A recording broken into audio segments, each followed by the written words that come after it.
I think it's just kind of helping get it out there. Actually, it becomes a marketing tool that just wasn't there before, and it's better for an organization that sometimes, you're trying to push the message out there and some people don't hear it in one way or another, so you find another avenue. The more you get, the better chance you've got of actually making a connection with somebody out there who ultimately will be interested in the product and will want to be engaged in it. So if you can find that way to get them in there and get them through the doors, then these tools, your Facebooks and your Twitters and your YouTube videos and everything else, just kind of acts as that continuing kind of conversation with them, because it keeps them engaged. You continually give them new and fresh stuff over and over, and they feel like they're constantly there with you, and that just kind of breeds loyalty.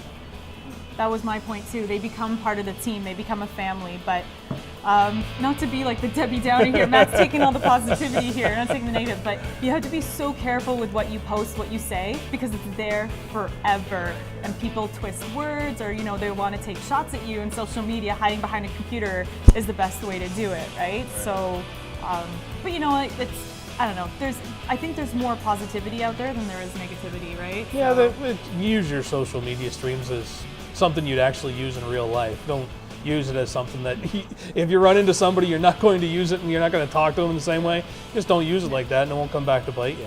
For me, the deepest responsibility that nobody ever kind of gets the handle on is how much research you have to do. You have to sit there and just pour over numbers and try to find interesting things to talk about.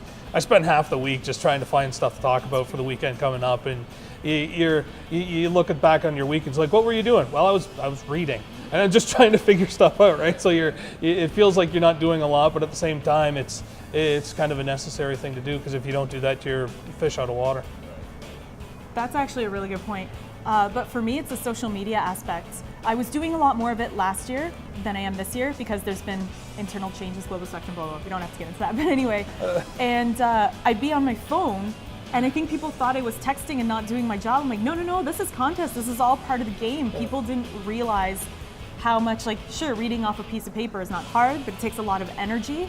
And then trying to multitask and do contests at the same time sometimes made your head explode, especially for busy games. Actually, and for me, it's the opposite. You're saying, what do people that you do that people may not know about? Sometimes in a way, it's the opposite. People come up to me and think I have the answers to everything because they see my face, they know me, and they like Bruiser more than me, but Bruiser doesn't talk, right? Yeah. So they'll come up to me and ask me all these things, and I don't know. I'm sorry, you have to ask, the president of our company that question. Yeah. He's over there if you want to talk to him. Very nice guy, go talk to him.